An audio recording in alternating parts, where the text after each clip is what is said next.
took away my pain. You turned my morning, you turned my morning into dancing. I can smile again, 'cause I have joy. Oh, oh, let the celebration, let the celebration begin. Make a joyful noise unto Him. Come on, everybody, let's give Him praise, for He is good.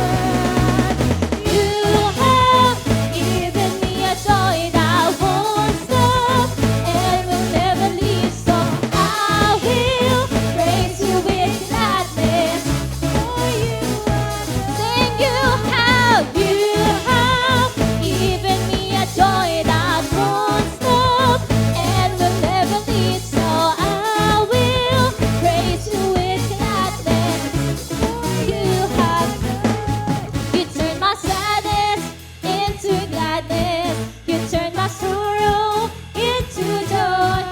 And now I'm singing and I'm dancing, and I will shout for joy. Sing it, turn. You turned my sadness into gladness. You turned my sorrow into joy. And now I'm singing and I'm dancing, and I will shout for joy. Sing, You have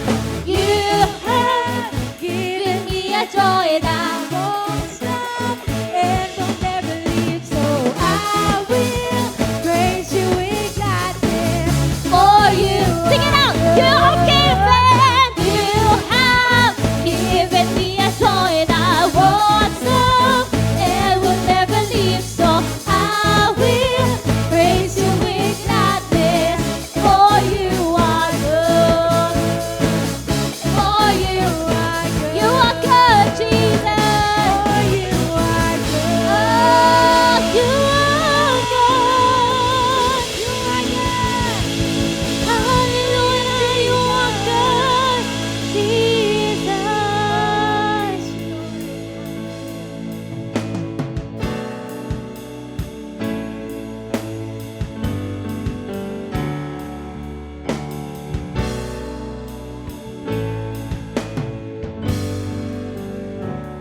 Sing, I was hopeless. I was hopeless. I knew I was lost. And death and darkness were my only source. I needed someone to come rescue me. The mercy heard my plea. Sing, Lord. Lord, You found me, You healed me, You called me from the grave. You gave me Your real love. Thank You, Jesus. You washed my sins away. Oh, now I'm living like I'm forgiving. You came and set me free. That's what Your mercy did for me. Sing, You gave me beauty for my guilty stains. And now I'm living day to day by His grace. So excuse me if I can't contain my praise, 'cause I know that I've been saved. Lord, You found me, You healed me, You called me from the grave. You gave me Your real love. Thank You, Jesus. You washed my sins away. Oh, now I'm living like I'm forgiving. You came and set me free. That's what Your mercy did for me. And every morning mercy will restore me. I will proclaim. And even if the world should fall before me, I will proclaim.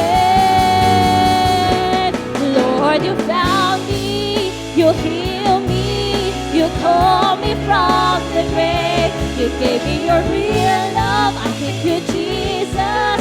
You washed my sins away. Oh, now I'm living like I'm forgiven. You came and set me free.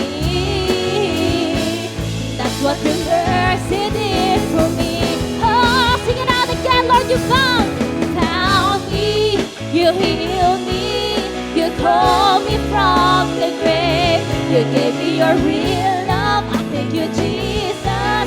You washed my sins away. Oh, now I'm living like I'm forgiven.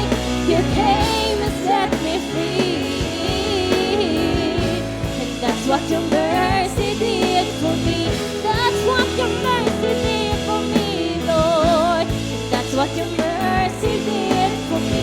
Oh, Jesus, oh, that's what your mercy did for me.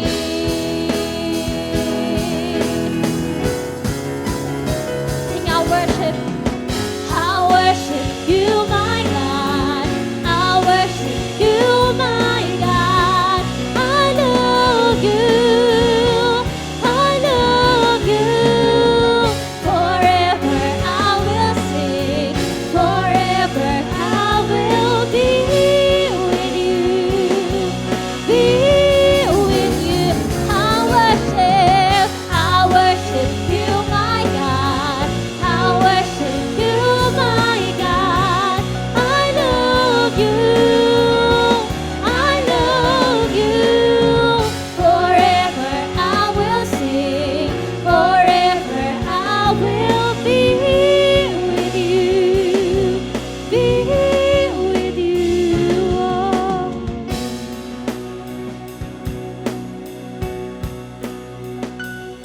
Sing our worship. I'll worship at your throne. Whisper my own love song. With all my heart I sing. For you, my dad and king. I live for all my days to put a smile on your face. And when we finally meet, it'll be for eternity. You know how wide you open up your arms when I need your love. How far you would come if ever I was lost. You said that all you feel for me is undying love that you show me through the cross.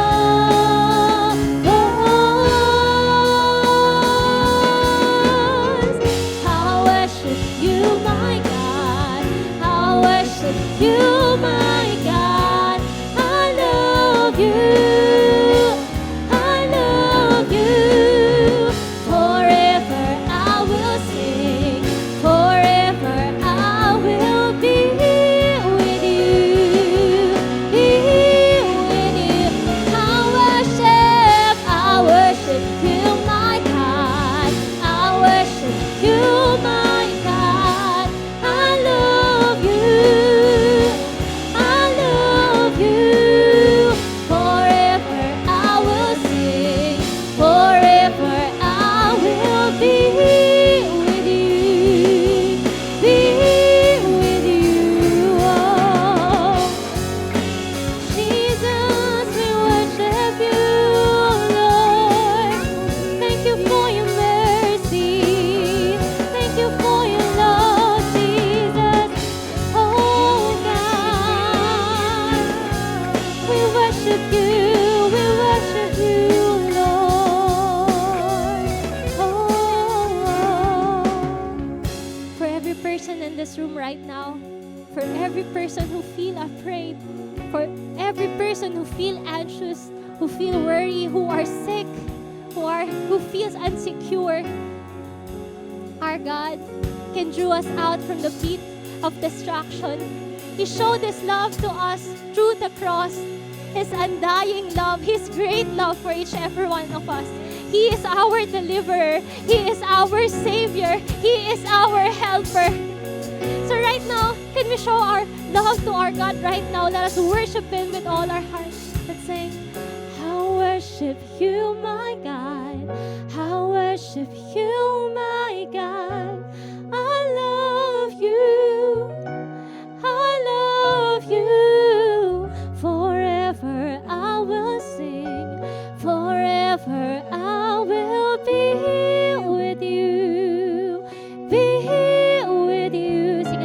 again. I worship you, my God. I worship you, my God. I love you. I love you. Forever I will sing. Forever I will be with you. Be with you. Oh, I worship you, my God. I worship you, my God. I love you. Oh, I love you. Forever I will sing. Forever I will be with you. Be with you. Oh, Jesus, we worship you. We worship and love you, Lord. Thank you, Jesus, for your mercy, Lord. Oh, your mercy, it's great, it's great. Your love is beyond, it's beyond, it's beyond. I will sing for your name, Lord. I will praise you, God, Lord.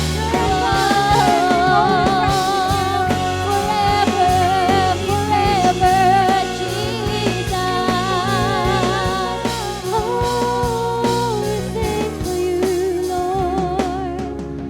Yes, Jesus. Right now, God, we magnify your name, Father.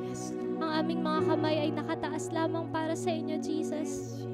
Lord, empty our hearts right now, Father. Fill our hearts, Panginoon, with your presence. Fill our hearts with your love, Father. Let it overflow sa buhay namin, Panginoon. Oh Jesus, let our cup overflow, Father. Hindi ang problema, hindi ang pagsubok, kundi ang awa ninyo, ang grasya ninyo, ang pag-ibig ninyo sa buhay namin, Jesus. Oh, we magnify you, Lord. Jesus, our praise overflows in you, Lord. Sa inyo lamang, Panginoon, ang papuri namin ay umaapaw para sa inyo, Jesus. Maraming salamat, God, and this is all we pray in Jesus' name. Amen. Amen. Amen. Praise God. You may all be seated. And it's a blessed Sunday po sa bawat isa. And to encourage everyone in our tithes and offerings, basahin po natin ang Salmo chapter 52 verses 7 to 9. Ang sabi po dito, tignan ninyo ang taong hindi nananalig sa Diyos bilang matibay nilang kanlungan. Sa halip, nagtiwala lang sa kanyang masaganang kayamanan at patindi ng patindi ang kanyang kasamaan. Verse 8, ngunit ako ay tulad ng punong olibo na yumayabong sa loob ng inyong templo. Nagtitiwala ako sa inyong pag-ibig magpakailanman. Verse 9, pasasalamatan ko kayo magpakailanman dahil sa mga ginawa ninyo. At sa harapan ng mga matatapat sa inyo, ihahayag ko ang kabutihan ninyo. You know what, brothers and sisters? We have the choice whom to trust. May choice ka po. May choice po tayo kung kanino tayo magtitiwala. At dito sa binasa po nating salmo, dalawa lamang po ang pinakita niya. Either kayamanan ng mundong ito o sa Panginoon na ating Diyos. At yung decision na yon, yung choice na yon, wala naman pong ibang makakagawa nun kundi ikaw po mismo sa puso mo. Kaya po dito napakagandang paalala sa atin. Unang-una, huwag tayong magtiwala sa kayamanan dito sa mundo. So kung magtitiwala lamang mo tayo, wag na po sana sa kayamanan dito sa mundo. Bakit? Napakahirap po kapag sa kayamanan ng mundo tayo nanalig at nagtiwala patungkol sa ating kinabukasan. You know why? Because money has uncertainties. Kapag ang kayamanan ng mundong ito, doon ka naglagak ng tiwala, maaring sa ngayon, ikaw ay sagana, pero pwedeng bukas, wala na. Naniniwala po ba kayo sa ganang konsepto? At may nakakaranas po niyan. May mga nagtitestify po na, yes, I experienced luxurious life, pero ended up in grief. Ended up in disappointment. Ano pa po? Maaring ang kayamanan dito sa mundo, madaling maubos o maaring mawala in an instant. Amen po. Ganun po ang kayamanan. So, Ang resulta naman po ito, kapag dito tayo nagtiwala sa kayamanan sa mundo, nadadagdagan ang kasamaan kapag ang tiwala ay nasa kayamanan. Nag-i-increase po yung evilness sa ating puso. Di po ba? At on other times, maaring we end up wandering from our faith. Lumalayo tayo sa pananampalataya natin sa Panginoon, lumalayo tayo sa pagtitiwala natin sa Diyos, lumalayo tayo sa pananalig natin sa Kanya. What else? Sabi ko nga po kanina, we will end up in disappointment. Mayaman ka, pero at the end, parang may kulang pa. Mayaman ka or yumaman ka, pero at the end, sa puso mo, parang hindi pa sapat. Diba? You still feel disappointed about your life. What else? You may pierce yourself with many griefs. Totoo po yan. Mas nakakalungkot nga po yung maraming ang kayamanan pero alam mo na buhat ito sa kasamaan. Alam mo na hindi ito nakalulugod sa Panginoon. So nahihirapan din po ang taong nagtitiwala sa kanyang kayamanan na maging mapagbigay. Bakit po? Kasi nakatuon siya sa pag-angat ng kanyang ikinabubuhay. Nakatuon lamang siya sa pagdami ng kanyang kayamanan. So unang-unang paalala sa atin ng Salmo, huwag po tayong magtiwala sa kayamanan dito sa mundo. So sa halip, magtiwala daw po tayong lubos sa ating Diyos. Yan yung pangalawa. Magtiwala tayo ng lubos sa ating Diyos. Bakit? Kasi ang Diyos ay may kakayahan na tayo ay ingatan sa lahat ng kasamaan. God is able to protect you and your family and your household and all your businesses and anuman pong pinagkakakitaan natin na ingatan sa lahat ng uri ng kasamaan.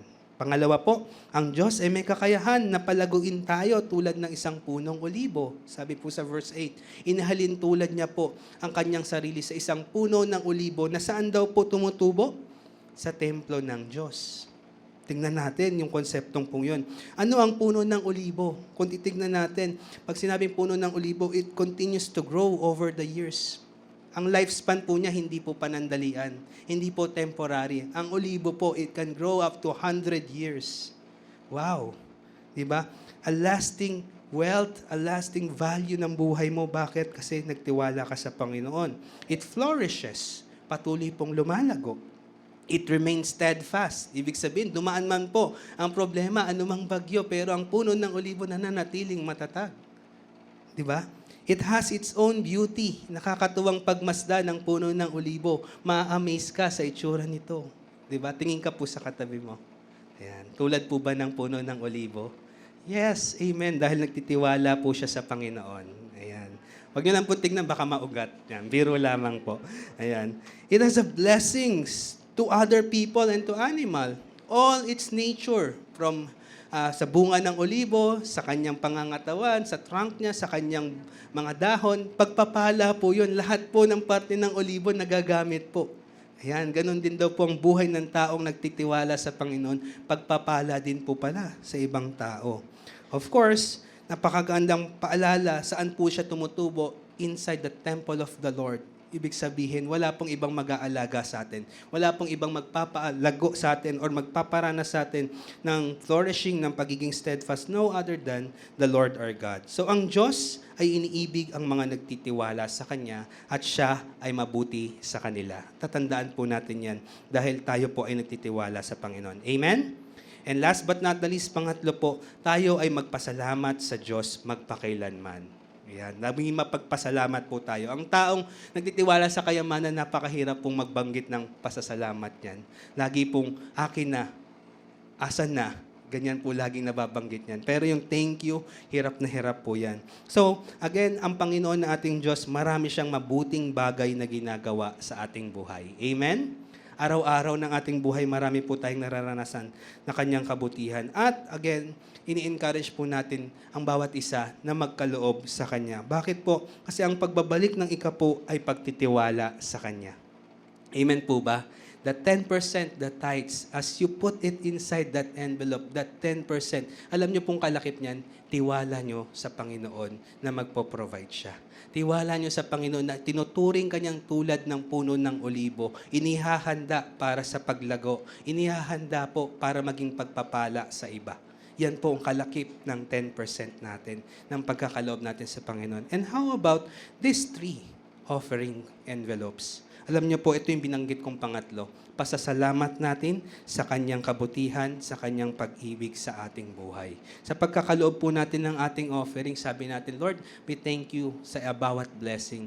Lord, we thank you dahil patuloy niyo po kaming iniingatan. Lord, we thank you dahil pinalalago niyo po ang aming buhay. Lord, we thank you kasi inihanda niyo na po kami sa magandang kinabukasan. Yun po ang kalakip ng offering. Kaya ang pagbibigay, kalakip din po niyan or kahalintulad po niyan yung pagtitiwala natin sa ating Panginoon. And I hope and pray na sa bawat isa po sa atin dito, talagang lubos-lubos ang tiwala natin sa Panginoon at hindi po sa kayamanan dito sa mundo. Amen? Kagaya nga po na nabanggit ko, we have designated envelopes. The red is our tithes, the 10%, it belongs to the Lord. Let's bring it back to the Lord. Seal it with your trust to Him. And of course, sa ating mga offerings, the blue, it is for our special project. The brown one, it is for our building project. And of course, sa ating white envelope, it is for our missions and benevolence fund. Let's give thanks to the Lord for all His goodness. At this moment, tayo pong lahat ay tumayo and let's pray together. Oh Lord, our God, patuloy naming nararanasan po ang kabutihan nyo sa aming buhay at patuloy kaming magtitiwala po sa inyo at higit sa lahat magpapasalamat, Lord, sa kabutihan nyo pong aming nararanasan sa aming buhay. Ganap po ang pag-ibig nyo sa bawat isa. Amin itong nararanasan bawat araw, Lord, at patuloy kaming mananalig sa inyo, Lord God, at patuloy kaming magtitiwala. Lord, salamat pong muli dahil Ikaw ang aming Diyos na sa amin ay nagpapala, na tumutugon ang lahat ng aming pangangailangan at hindi kami pinababayaan. Tulad kami ng isang olibo sa bahay ninyo, sa inyong templo na inyong pinatutubo at pinayayabong, Panginoon, at pinagpapalang lubos. Maraming salamat pong muli. Narito po ang aming mga ikapo para sa inyo, Panginoon. Ito pong aming dalangin sa pangalan ni Jesus. Amen and amen. Let's give to the Lord our tithes and offerings.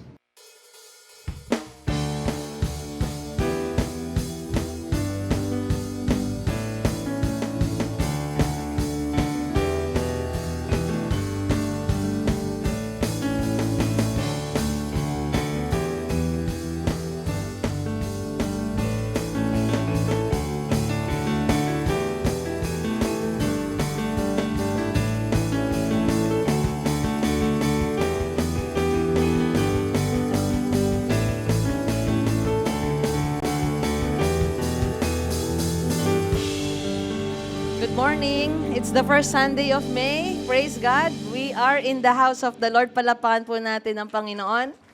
At sa lahat ng mga natapos na gawa natin, no? This last month. At sa mga proyekto, mga plans natin ngayong buwan na ito, pagkatiwala natin sa Panginoon. Commit everything into the hands of the Lord.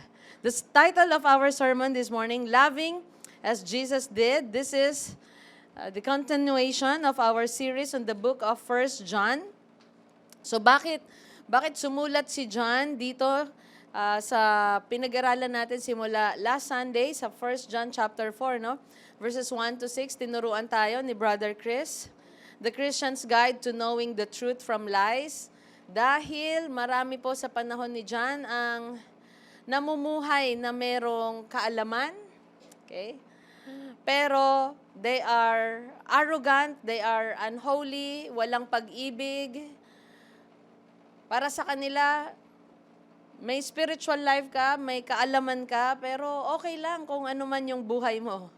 Pero nandito si John na tinuturuan sila to refute the false teachers at patatagin yung pananampalataya. I-assure niya yung mga true believers.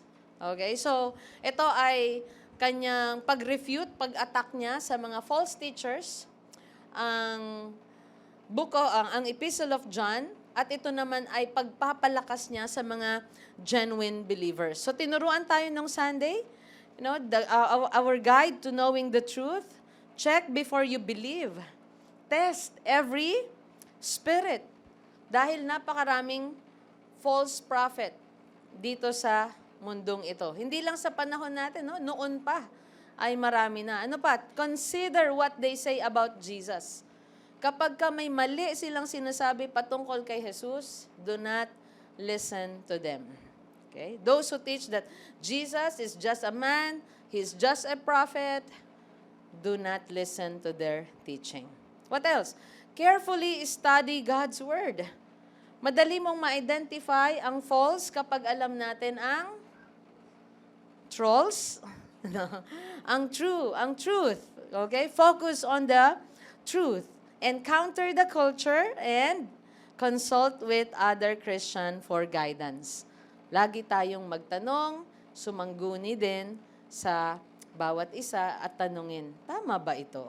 Yan, humingi tayo ng advice. So, loving as Jesus did, kasi sa Epistle of John, dito rin niya sinasabi na ang isang katunayan na ikaw ay saved, ay meron kang genuine love for God and others.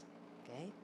So, yung taong ligtas nasa truth, yung taong ligtas ay namumuhay sa righteousness, sabi ni John, ang taong ligtas ay merong pag-ibig, genuine love for God and others. And today, we will be encouraged to love as Jesus did. And sa lahat po ng nandito, bago, mga galing sa bakasyon, okay, sa province, I'd like to encourage you. The kind of love we receive is the kind of love we should give. Narinig nyo na yung, hindi ko maibibigay ang isang bagay na hindi ko naman natanggap. Halimbawa, binigyan ako, okay, ni Brother Alvin, yan, ng isang jar of peanut butter. So ngayon, binisita naman ako ni June, ni Ryan. Yan. At sabi ko, meron akong bread dyan. At ipalaman ninyo yung palaman na nasa table ko.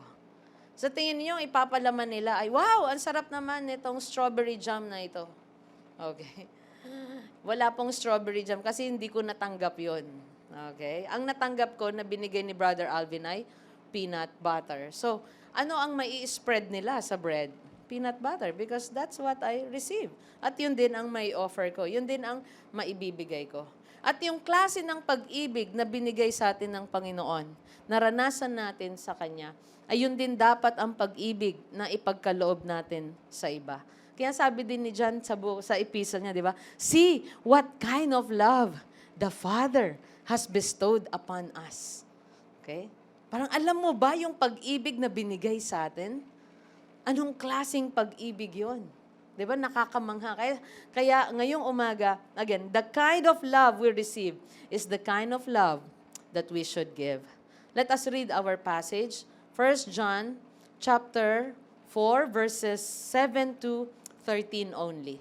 Beloved, let us love one another, for love is from God, and whoever loves has been born of God and knows God.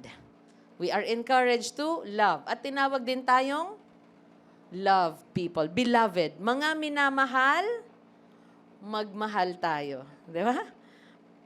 Sinabihan ka na ba na, ikaw na hindi minamahal, huwag kang magmahal. Well, kapag hindi tayo minamahal, ano nga ba namang maibibigay natin? 'Di ba? Galit din, sama ng loob, hindi tayo nakaranas ng pagmamahal eh. Pero ang taong minahal ng Diyos, minamahal ng Diyos, ano ang utos? Beloved, let us love one another.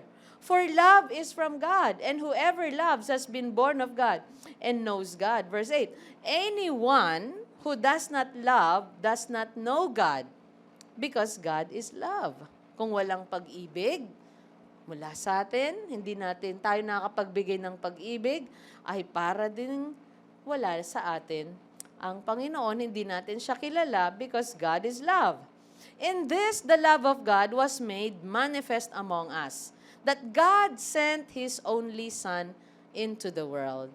Paano pinakita ng Diyos ang pag-ibig niya sa atin? Merong continuity yung sinasabi ni John. John 3:16, and in 1 John chapter 4, verse 9, God sent His only Son into the world. So, akala natin sa John 3:16 lang yun mababasa, no? Na ibinigay niya ang kaisa-isa niyang anak. Dito rin sa epistle niya. So that we might live through Him. And this is love. Not that we have loved God, but that He loved us and sent His Son to be the propitiation of our sins. Ibig sabihin, inako niya. Propitiation, inako niya ang ating kasalanan, binayaran niya upang tayo ay mapatawad. Umako ka na ba ng kasalanan ng iba? Ang tao, hindi natin naakuin. Lalo napakasama niyan. Bakit ko akuin ang kasalanan niyan? Kasalanan niya yan. Di ba? Pero sa ganong paraan daw, pinakita ni Lord ang kanyang pag-ibig sa atin. Verse 11, Beloved, if God so loved us, ang ganda po ng tinawag kang beloved, no? You're my beloved. Okay? Beloved children. Mga minamahal. Minamahal ko. Okay? Tinawag ka na bang, hey, ikaw na object ng galit ko. Ito, object ng love. Beloved, sabi niya, if God so loved us, we also ought to love one another. That's the command. That's the encouragement. The love that we have received, yun din ang love na ibigay po natin. Give what we have received. We receive love, then give love. No one has ever seen God. If we love one another, God abides in us, and His love is perfected in us. By this we know that we abide in Him, and He in us, because He has given us of His Spirit. At doon napoprove talaga na tayo ay na kay Christ, na tayo ay saved, na tayo ay nananatili sa Kanya. May assurance po tayo sa ating kaligtasan kung meron po tayong pag-ibig. Let's bow our heads and let's pray. Father, we are so thankful, Lord, na nung kami po ay makasalanan pa, pinakita nyo na ang iyong pag-ibig sa amin, Panginoon. At tulungan nyo kaming matuto sa umagang ito, sa araw na ito, to give what we have received from you, to be loving, to be just like you, our Savior, Jesus Christ. Lord, speak to us. Change us, transform us. Ikaw lang ang makakapagbago sa amin at ang iyong mga salita. In Jesus' name we pray. Everyone say, Amen. Okay, so hindi natin maibibigay ang hindi natin natanggap. Pero salamat sa Panginoon, binigyan niya tayo ng kanyang pag-ibig. So isa-isahin muna natin, ano po yung mga patungkol sa pag-ibig na nasulat po dito sa 1 John chapter 4. Number 1, the proclamation about love. Okay? So ano yung mga patungkol sa pag-ibig dito sa chapter 4, verse 7? It is a command. Love is a command. Tinawag ito ni Lolo Jan na an old and new command. Okay? Ito ay luma na pero bago din na command. Diba? Sabi niya, luma na kasi noon pa man ibinigay na ang utos na mahalin natin ang Diyos at ang ating kapwa. Sa 10 Commandments, diba? The first 4 or 5, it's all about loving God. And the rest, it's all about loving others. Diba? Number 1, love your God. Thou shalt have no other gods before me. Remember the Sabbath day, make it holy. It is for the Lord. Do not make idols. Huwag kang gagawa ng Diyos-Diyosan. That is loving God. And then, sunod-sunod na yung mga utos. Mahalin mo ang iyong mga magulang. Huwag kang magnakaw. Huwag kang magsinungaling. Diba? Huwag kang papatay. Ito ay pag-ibig sa kapwa. So, it's an old command and it is also a new command, sabi ni John. Ibig sabihin, gawin natin laging bago, buhay sa ating mga puso.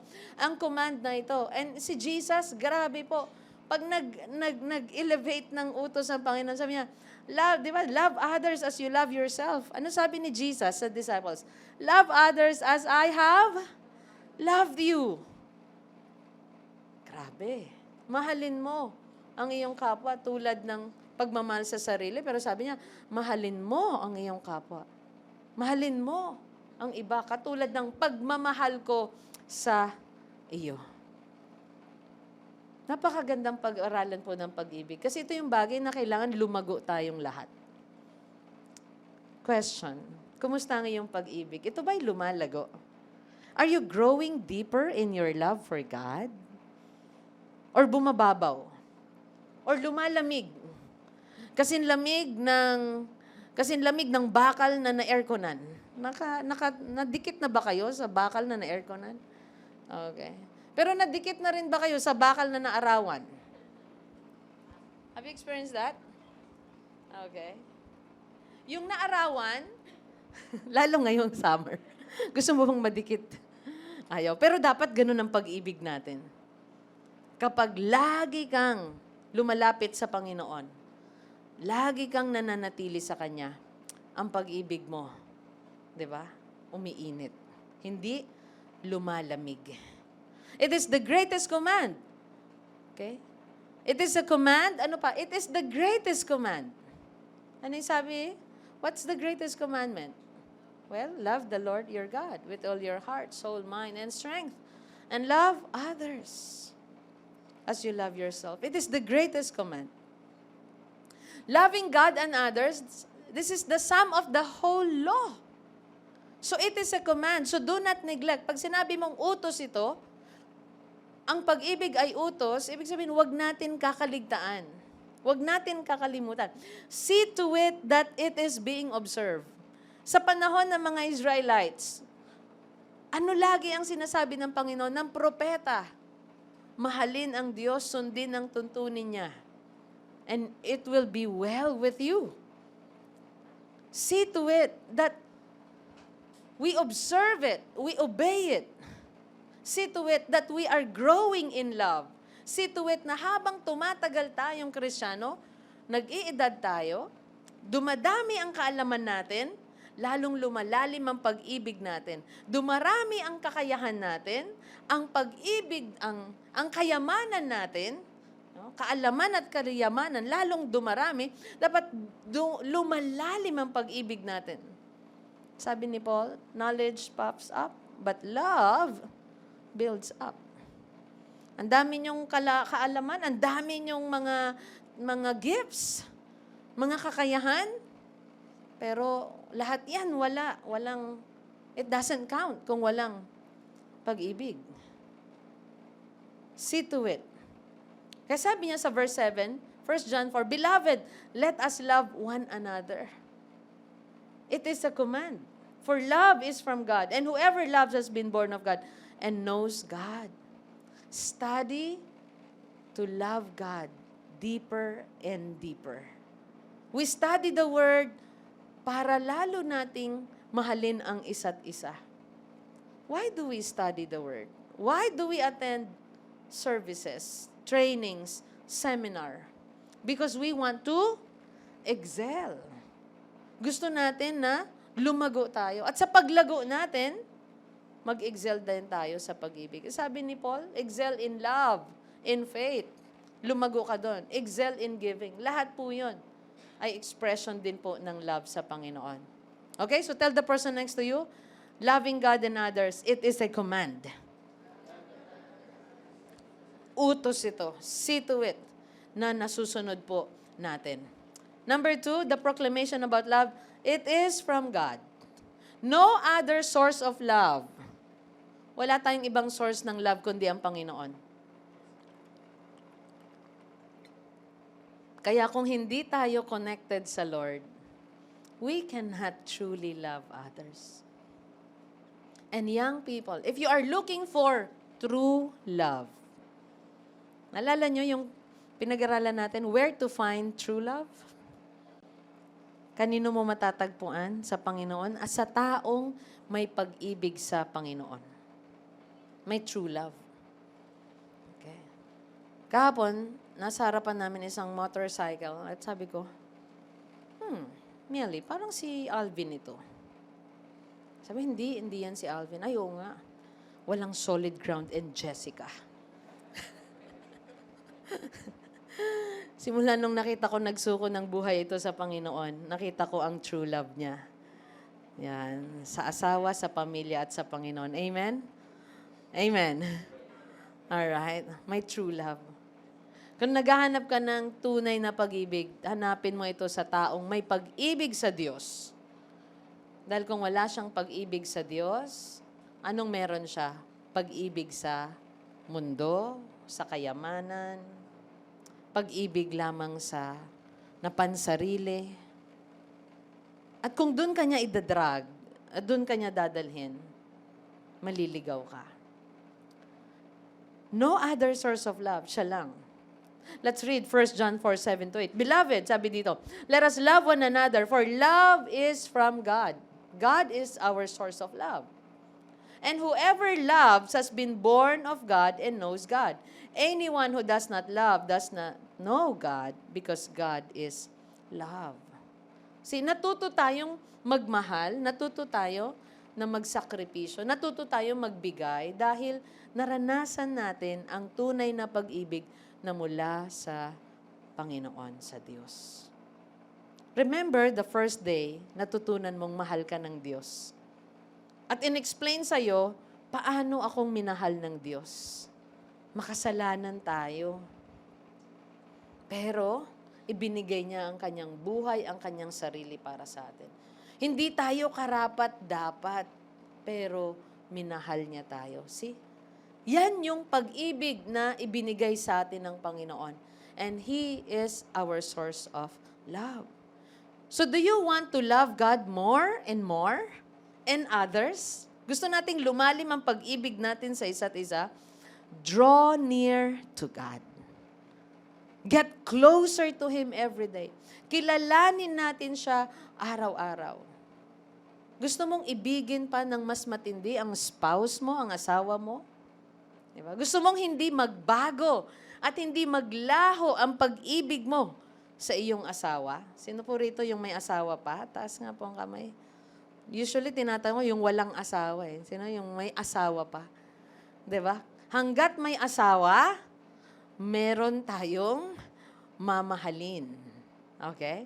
At gusto natin lumalim ang pag-ibig sa Kanya, get closer to the Lord. Kaya nga si Lord daw ang dapat nating ka-love triangle. Okay? Do you want to love or gusto mong mapag-aralan, matutunan na mahalin ang isang difficult person? Meron ba mga difficult people around you? They're difficult. Okay? May mga taong, they're easy to love. Pero may mga difficult people to love. You just, keep on loving them. And how are you going to do that? Draw closer to the Lord. Amen. At alam nyo, minsan mag-reflect din tayo. Sabihin natin, Panginoon, ako nga po minahal nyo. Okay? Minsan sa buhay natin, naging difficult to love tayo. Sino rito, grabe, hirap ng nanay mo mahalin ka noon pa. Diba? Talaga namang pinuno ka na niya ng pag-ibig. Minsan nga, nabawasan na yung time niya sa iba. Mapuno ka lang niya ng pag-ibig hanggang sa magbago ka. Can I hear amen? Yes. Minsan naging difficult tayo to love ng isang tao sa paligid natin.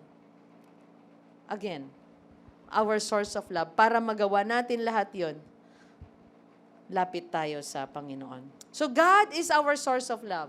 And I want to encourage you also today that He is our source of everything. Source of love, source of life, and source of light. Okay? God is our source of love. 1 John 4:7-8. Ulitin natin. Beloved, let us love one another, for love is from God, and whoever loves has been born of God and knows God. Kung hindi tayo tunay na binago ng Panginoon, ipinanganak na muli, okay? Kung hindi tayo nagsisi sa ating mga kasalanan, hindi talaga tayo mababago ng Panginoon, maliligtas at makakaibig ng tunay. Pero natuto tayong umibig dahil we are born of God. We are children of God. We are not children of the devil. Anong gustong gawin ng mga anak ng Diablo? 'Di ba? To kill, to steal, to destroy. Alam niyo po bang itinuturo ng ibang false religion? They encourage their people to kill.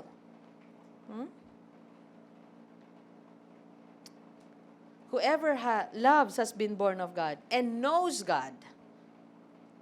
Eternal life is also knowing God. Anyone who does not love does not know God, because God is love. Ang sino mang hindi umiibig daw sa kanyang kapwa ay hindi kumikilala sa Diyos. Hindi tunay yung kanyang pagkilala sa Diyos. Hindi tunay yung kanyang kaligtasan kapag walang pag-ibig. Next, God is our source of life. Psalm 36:9. For with you is the fountain of life. In your light do we see light. God is our source of life. Nagkaroon tayo ng buhay. At ang isang taong may buhay, may kakayahan pong gumawa ng mabuti. May kakayahang umibig. Dati tayo po ay patay dahil sa kasalanan. Binuhay tayo because of what Jesus has done on the cross.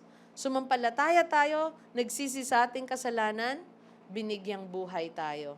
Natuto rin tayo na umibig.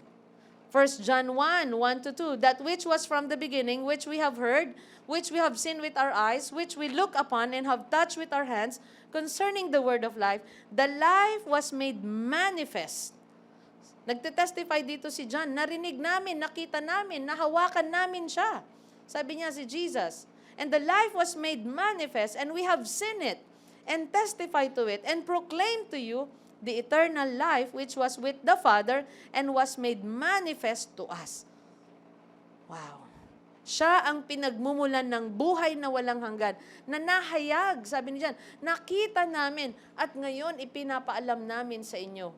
Si Jesus, source of life. 1 John 5:12, whoever has the Son has life.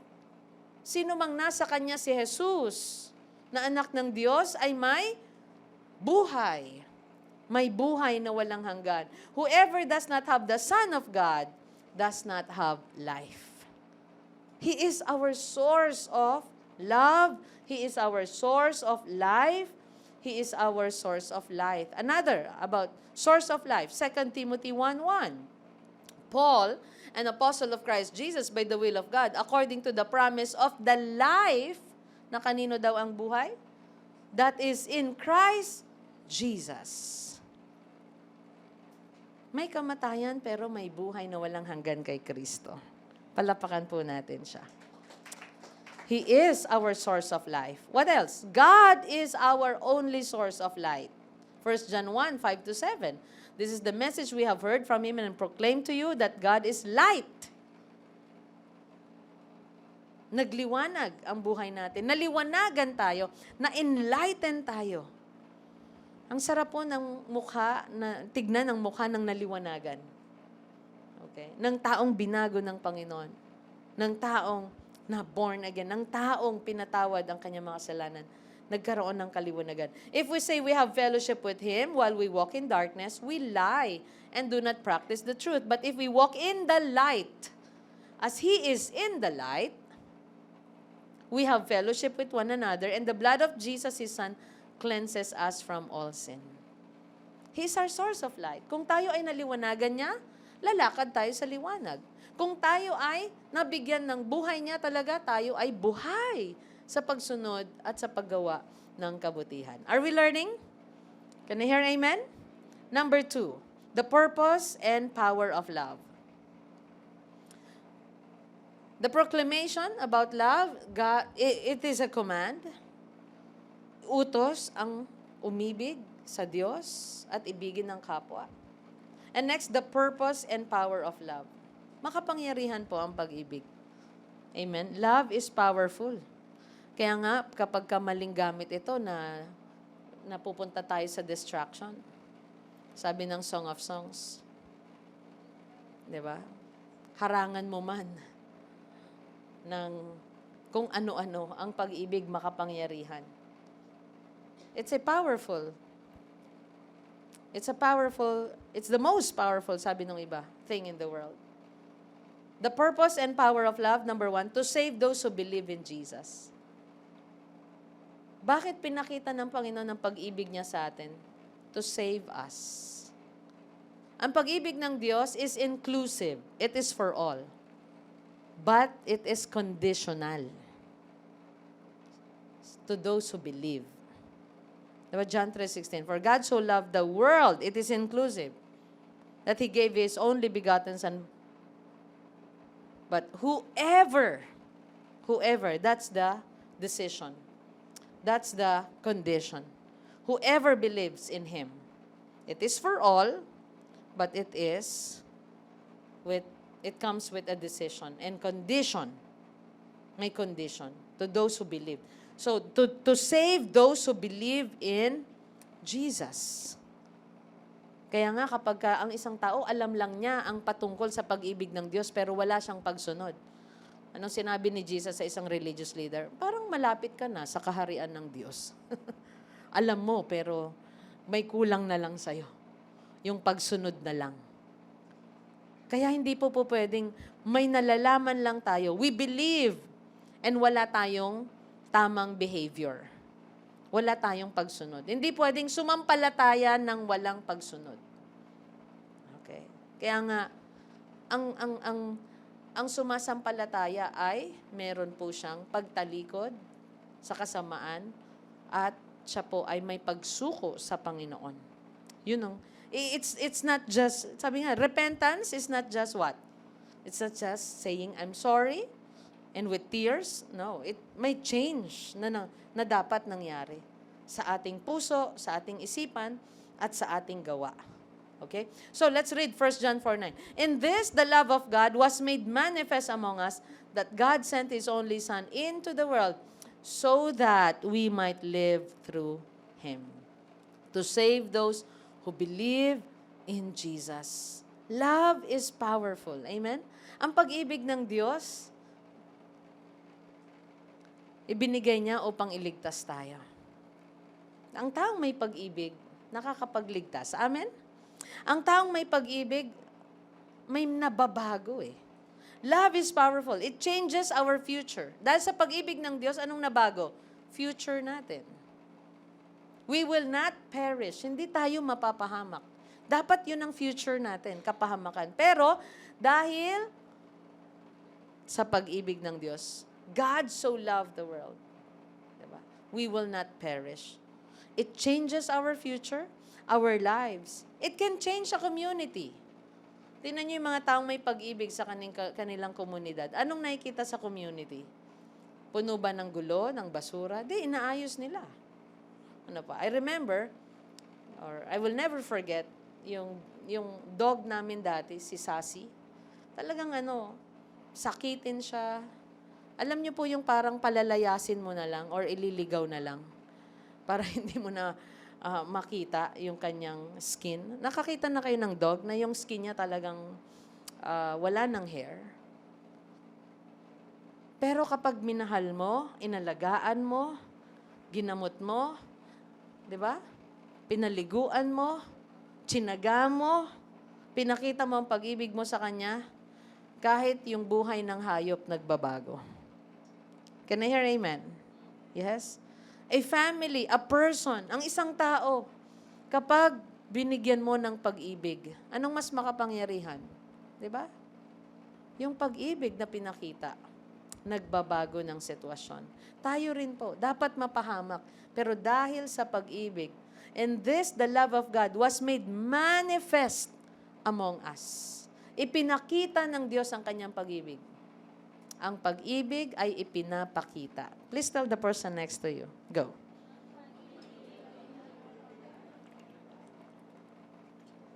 Nakikita yan. Nararamdaman. Ine-express. And God manifests His love among us. Anong ginawa niya? He sent His only Son. Next. The purpose and power of love. To save us from our sins. Yan ang pinakamatinding problema ng tao, ang kalaban natin, ang kasalanan. 1 John 4:10. In this is love, not that we have loved God, but that He loved us and sent His Son to be the propitiation for our sins. Ibinigay ang kanyang anak upang akuin. Siya ang itinuring na makasalanan ng Diyos. Pinarusahan ng Diyos. Inako niya ang kasalanan natin para tayo po ay mapatawad sa ating kasalanan.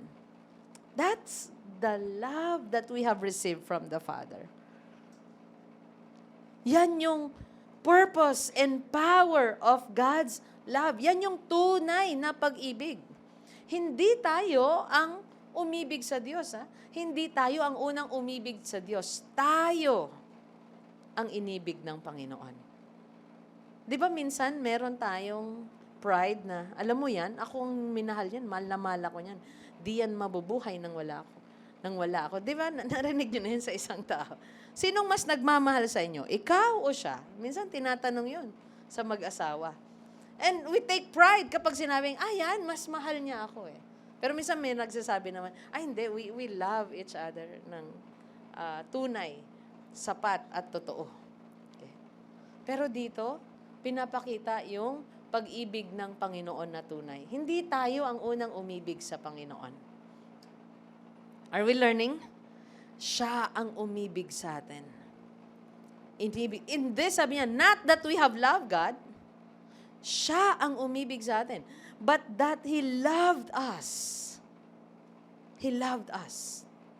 Sinners. Isipin niyo, may kasalanan tayo, pero mahal tayo. Anong klaseng pag-ibig yon? Yon ang pag-ibig ng Diyos sa atin. God is our source of love. God is our lover. Kaya maaaring na lagi mong naririnig, Jesus loves you. God loves you. How? At naunawaan natin. And then we learn to love God and love others na bago po tayo. Without God's love, we will perish. We are doomed. There is only death and punishment and darkness. Pero dahil inibig tayo ng Panginoon, napatawad tayo sa ating mga kasalanan. Think about His love. For a few moments. Think about His love. Anong klaseng buhay meron tayo sa mundo kung walang pag-ibig ng Diyos? Reflect on that. Anong future ang meron tayo kung wala ang pag-ibig ng Diyos? Meron ba tayong spiritual blessing? Anong mamanahin natin kung wala ang pag-ibig ng Diyos? Lahat lang ng galit ng Panginoon. But thanks be to God. He sent His Son, Jesus Christ, to die for our sins. Kaya tayo ay may kasiguraduhan sa ating kaligtasan. Give Him praise. Next, the proof of love. Paano pinatunayan? The purpose, kanina the proclamation, the purpose and the power of love, the proof of love. God sent His Son. 1 John 4:9-10. In this, the love of God was made manifest among us, that God sent His only Son into the world. Pinatunayan, ipinakita, kaya sabi natin kanina, ang pag-ibig ay ipinapakita. Merong ginawa ang Panginoon para talagang makita, maranasan natin ang pag-ibig niya. He sent His Son, only Son, sabi niya, so that we might live through Him. And this is love. Not that we have loved God, but that He loved us and sent His Son. Can you see those words? God sent His only Son, sa verse 9, and then sa verse 10, God, that He loved us and sent His Son to be the propitiation for our sins. Sent His only Son, sent His Son to be the propitiation for our sins. Wow. Ibinigay niya. Isinugo niya. Kaya naparito siya. Jesus is God incarnate. Nagkatawang tao siya upang ipakita ang pag-ibig ng Diyos sa atin. Ang taong may pag-ibig din, makikita natin ngayon, paano? Anong klaseng pag-ibig ang natanggap ko at anong klaseng pag-ibig ang dapat kong ibigay? Ang taong may pag-ibig ay nagbibigay. God sent His only Son. Next.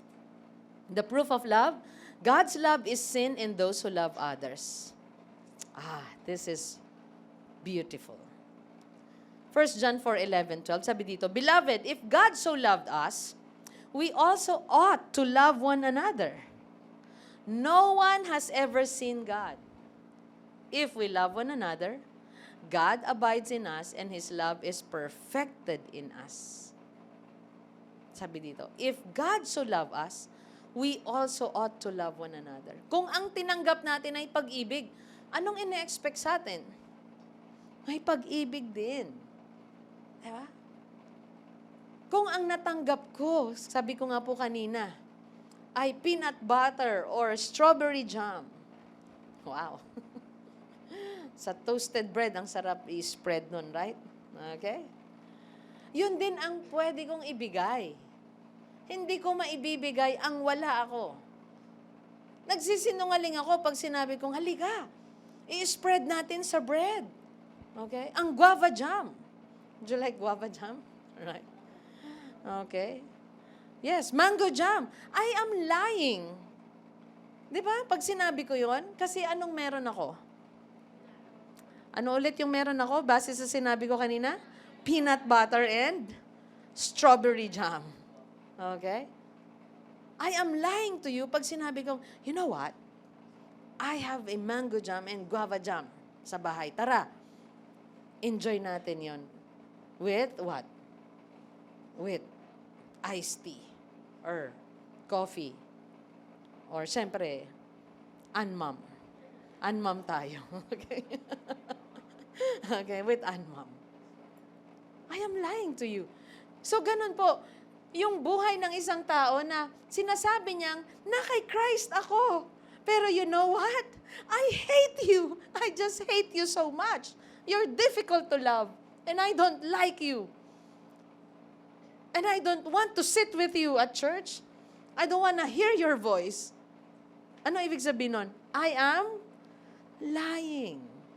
If you proclaim that you love God, sabi ni Lolo John, if you proclaim that you are saved, that you are in Christ, if you proclaim that you are in the light, yet you hate someone, your brother, your sister, yet you hate church, you are what? Lying. Kaya sabi niya, beloved. Again, beloved, mga minamahal. Minamahal kayo. Ano dapat ang meron kayo? Pagmamahal. Kasi naranasan mo na ang pagmamahal ng Diyos. So do not lie and do not walk in darkness. Do not love the world. Ang meron ka ay pag-ibig at ang pag-ibig na yan ay dapat para ibigin ang Panginoon at ang isa't isa. Sabi niya, we also ought to love one another. So anong nakikita ni John dito? Bakit? Bakit you are hating each other? Parang ganon. Bakit loveless kayo? Bakit you are full of hate? Why do you love the world so much? Yun ang mga nakita ni beloved John. Kaya siya din sabi niya, beloved, if God so loved us, see, tingnan niyo, pinakita na ng Diyos ang pag-ibig niya sa atin, naranasan natin ang pag-ibig. See what kind of love the Father has bestowed upon us. Bakit? So, sabi niya, we also ought to love one another. Sabi niya sa verse 12, no one has ever seen God. May nakita na ba sa Diyos? Sabi niya, no one. Pero alam niyo kung paano nila makikita ang Diyos? If we love one another. Do you know the song? Oh, I love you with the love of the Lord. Do you know that song? Oh, I love you with the love of the Lord. I can see in you, what? The glory of my King. Oh, I love you with the love of the Lord. Okay? Dati yun lagi ang welcome song, opening song. Okay. I don't know, pinatigil yata kasi ginamit panligaw nung iba. Oh, I love you with the love. Biro lang, okay? Just kidding, okay? O kaya hindi masabi sa iba, I just really hate this person. Kaya bakit nasa kaliwa ka lang lagi? Andito lang yung mga love ko eh. Maganda sa family day, kantahin natin yon. Ano? Pwede ba? I-line up sa family day? Ha? Next family day natin. Okay. So sabi niya, no one has ever seen God. If we love one another, God abides in us and His love is perfected in us. Nakikita nila si Jesus, ang Panginoon. Nakikita nila ang salita ng Panginoon sa atin kung merong pag-ibig sa isa't isa. Have you seen a couple? They started, maybe hindi tama, inayos nila. Nag-end na sabi natin, wow, sana hanggang maputi ang buhok ko, ganyan ako alagaan or ganyan ko alagaan ang asawa ko. Anong nakita nila? Pag-ibig. Pero nakakita na rin ba kayo ng magkaibigan, magkapamilya na ano nangyari? Ano kinakanta na nila ay, we are strangers again. O ano pa? Naging magkaaway. No one has ever seen God. If we love one another, God abides in us, and His love is perfected in us. Kung meron tayong pag-ibig po, nakikita nila ang Diyos sa ating buhay. Ano pa? God abides in us. Nananatili ang Panginoon sa atin. His love is perfected in us. Did we learn something today? Amen. 1 John 4, basahin po natin ulit. Beloved, let us love one another. Verse 7, for love is from God. And whoever loves has been born of God and knows God. Tandaan po natin, loving others, loving God is a command. See to it na nasusunod po natin ito. Ephesians 5, 1-2. Therefore, be imitators of God as beloved children. Mga minamahal na anak ng Diyos. Be imitators daw. Sino ang tutularan natin? Sino ang gagayahin natin? Ha? Ang Panginoon. Siya ang tularan natin. Ang daming mga tao gusto nating tularan. Kung ano-ano, di ba? Mga pauso na tularan. No. Tularan natin ang Panginoon. How? Walk in love as Christ loved us and gave Himself up for us, a fragrant offering and sacrifice to God. So tandaan natin, ulitin natin, the kind of love that we should give is the kind of love that we have received. At ano po ba? Yung natanggap nating klase ng pag-ibig. For our application, isa-isahin po natin. Number 1, love generously. Why? Si Lord, nung inibig niya tayo, generously. Obvious. Pinakita niya. Okay? Nagpadala siya. Nagbigay siya ng tagapagligtas. Express our love toward each other. Obvious ba na mahal mo ang Panginoon? Nakikita ba talaga nila? Kasi love ay pinapakita ito. Obvious. You spend time with God. Sinong binibigyan mo ng oras, yun ang obvious na mahal mo. Obvious ba na mahal mo ang iyong pamilya? Diba? Obvious ba na mahal mo ang family of believers? Love generously. It is shown through words, not only through words, but through action. Ipinapakita, ipinapadama. And that's why, stay expressive. Okay? Stay expressive. Ipadama mo. Huwag natin sabihin, mahal ko naman yan, alam na niya yan. Narinig niyo na po ba yun? No. Ipaalam, ipakita natin. Gawin nating obvious na mahal natin ang Panginoon. May mga tao pag sinabi natin, obvious na mahal niya itong taong to. Gusto niya itong taong to. Why? Kasi nakikita sa gawa. Young people, obvious ang pag-ibig nyo sa iyong pamilya kung masaya kang naguhugas ng plato. Ang obvious ng pag-ibig mo Kapag hindi ka nagdadabog pagka inuutusan ka ng magulang mo. Ang obvious naman ng pag-ibig ng anak ko sa akin. Di ba? Amen? Gawin natin obvious. What else? Love sacrificially. Why? God's love, He showed this to us through His sacrifice. God sent His only Son into the world so that we might live through Him. Sabi ng 1 John 4:9. What else? Love unconditionally. Sinabi nating unconditionally dahil pinakita ng Diyos ang pag-ibig niya sa atin nung tayo ay makasalanan pa. Tandaan natin sa John 3:16, it is inclusive para sa lahat pero may condition to those who believe. But love unconditionally means kahit ang isang tao ay sabihin natin hindi ka ibig-ibig, abutin natin para sa Panginoon. And love effectively. Effective ang pag-ibig ng Panginoon. Na naligtas tayo dahil sa kanyang pag-ibig. Nabago tayo. So, ganun din po. Ang pag-ibig natin ay ipakita natin sa isa't isa hanggang sa magbago ang bawat isa sa atin. Amen po ba? Dahil minsan din naging difficult person po tayo. Let's read John 3:16. For God so loved the world that He gave His only Son, that whoever believes in Him should not perish but have eternal life. God's love is generous. God's love is sacrificial. Let us do the same. 1 Peter 2:24. He Himself bore our sins in His body on the tree that we might die to sin and live to righteousness. By His wounds you have been healed.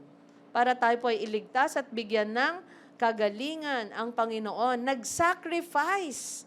Kaya may kaligtasan, may kagalingan dahil sa sakripisyo ng Panginoon. Romans 5:8.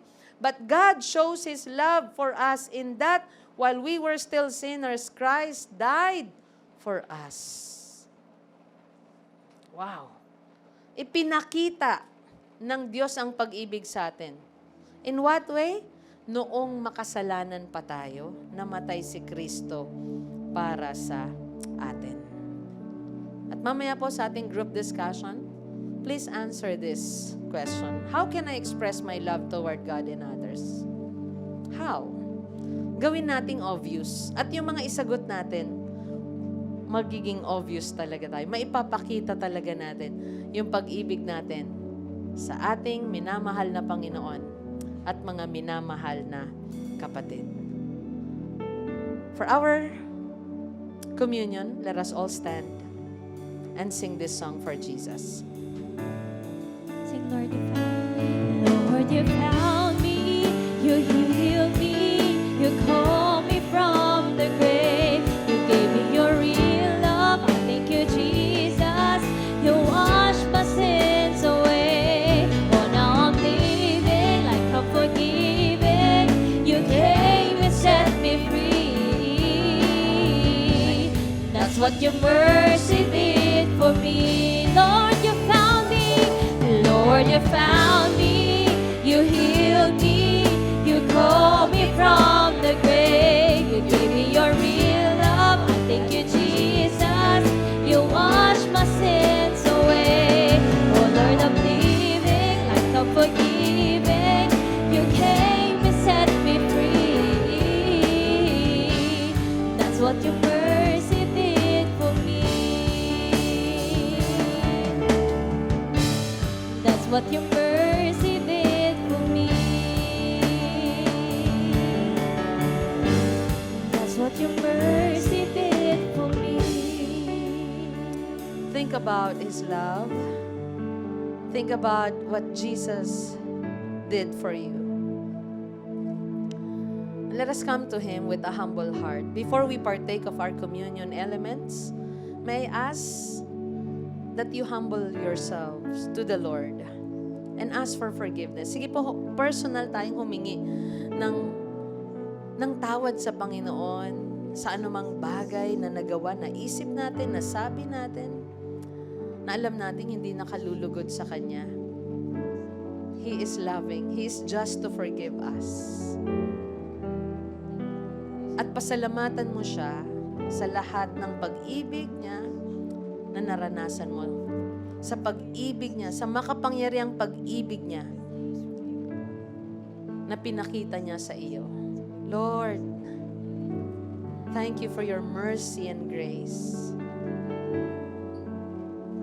Every time we think about your love, we are in awe that you came to save us, that you came to forgive us, that you came to die for our sins.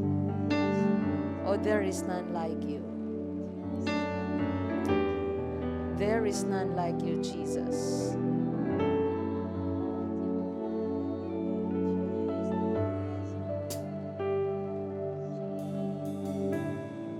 Hold your bread and repeat this prayer after me. Lord, this bread Lord, this represents your body that was broken for me. You offered your body to God to save me from all unrighteousness, to heal me from all my diseases. Because of what you have done, I am saved. I am healed. I am forgiven. I am set free. You are my Savior, my God and my King. Amen.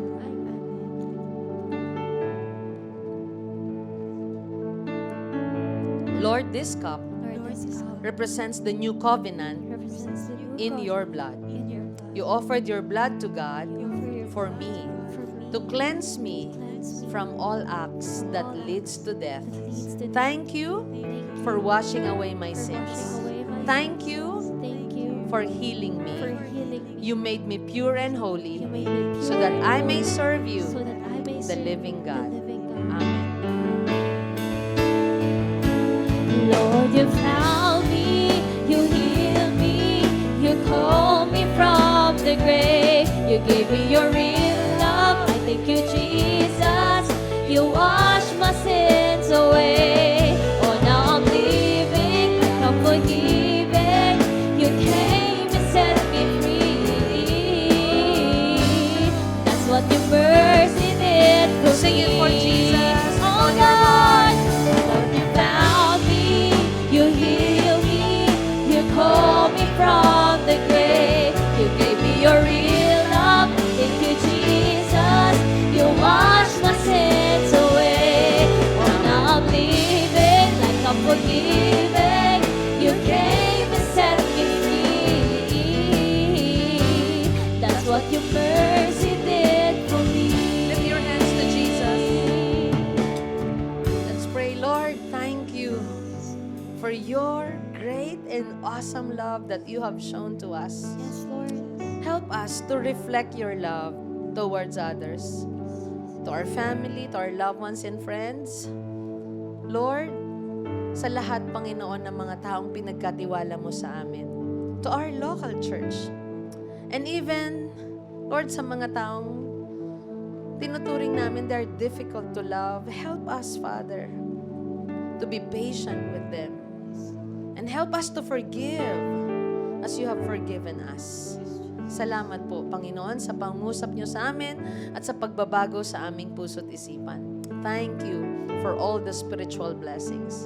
And I pray, O God, to those who are sick, to the weak, to the lost, to those who are considered least. Father, I pray for salvation. I pray for healing. I pray for restoration of anything that is broken in their lives. But Lord, we commit to you our week. Lahat po ng gagawin, pupuntahan po namin, humihingi po kami ng success, ng provision, ng protection, ng guidance po ninyo. The Lord bless you and keep you. The Lord make His face shine on you and be gracious to you. The Lord turn His face toward you and give you peace. In Jesus' name. Everyone said, Amen. Palakpan po natin ang Panginoon. Thank you. God bless you all.